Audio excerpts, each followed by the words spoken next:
Bonjour tout le monde et bienvenue sur Le Jeune Musical. Aujourd'hui, on va parler de littérature et de société, mais aussi d'un phénomène de société, puisque vous n'êtes pas sans savoir que la fête du cinéma vient de se terminer et que Le Comte de Monte-Cristo est un des succès du box-office français. Et c'est la troisième œuvre d'Alexandre Dumas qui est adaptée au cinéma cette année. 2 œuvres littéraires de Dumas ont été adaptées au cinéma en moins d'1 an. Les Trois Mousquetaires, D'Artagnan puis Milady. Et enfin, Le Comte de Monte-Cristo. À chaque fois, le livre ressort en librairie avec une nouvelle couverture et dans une nouvelle édition. Ça permet à un nouveau public de redécouvrir l'œuvre et parfois juste de se replonger dans l'histoire pour les plus férus de littérature. Ce sont des romans d'aventure. Alexandre Dumas est l'un des premiers auteurs à avoir écrit le roman feuilleton. Donc ces romans se dévorent comme des séries télé, en fait, comme des épisodes avec beaucoup de rebondissements. C'est l'un des auteurs les plus adaptés au cinéma. Il n'y a pas que les Trois Mousquetaires de ses œuvres qui ont été adaptées. Il y a aussi La Reine Margot, Le Collier de la Reine, qui s'inscrit un peu dans l'univers des Trois Mousquetaires, mais aussi La Fille de D'Artagnan avec Sophie Marceau, qui, pareil, s'inscrit aussi dans l'univers des Trois Mousquetaires. La Reine Margot, elle, ça fait, c'est vraiment un univers à part, mais globalement, l'œuvre majeure de Dumas, c'est Les Trois Mousquetaires. Adapter un roman de Dumas au cinéma, c'est reconstituer l'histoire de France et le cinéma en a fait un genre à part entière. Il est vrai que adapter un roman d'Alexandre Dumas au cinéma, c'est souvent toute une aventure, c'est souvent plein de choses en fait qui font que le public va adhérer ou non, fervent lecteur d'Alexandre Dumas ou non. Donc c'est vraiment un genre à part entière du roman d'aventure ou le roman feuilleton.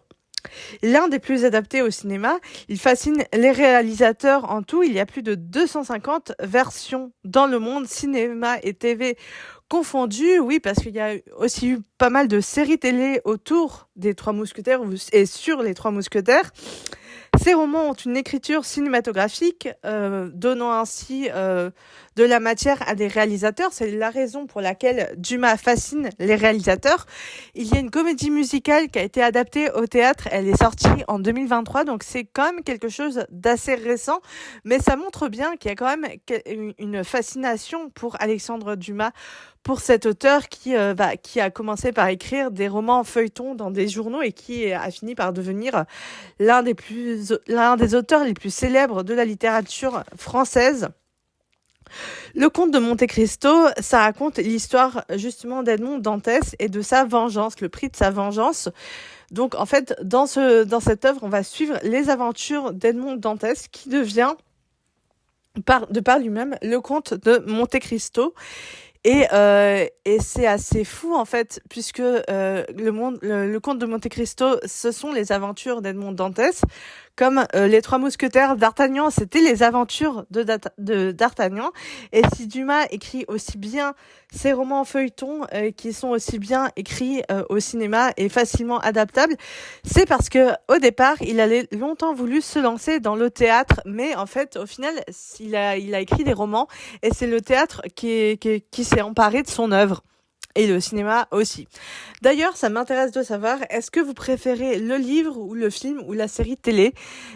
Pour ceux qui ont vu, bien sûr, Les Trois Mousquetaires en série télé, ou qui ont lu le livre, ou qui ont vu le film. D'ailleurs, peut-être que le fait d'avoir vu le film vous donnera envie de relire le livre. En tout cas, c'est l'un des gros succès de la fête du cinéma, donc c'est l'occasion ou jamais de redécouvrir l'œuvre d'Alexandre Dumas sur grand écran et de s'offrir une belle séance de cinéma. N'hésitez pas à me dire dans les commentaires votre préférence, si vous préférez le livre, le film ou la série télé. Et moi, je vous retrouve très bientôt pour une prochaine vidéo. Et en attendant, prenez soin de vous et cultivez-vous. Ciao!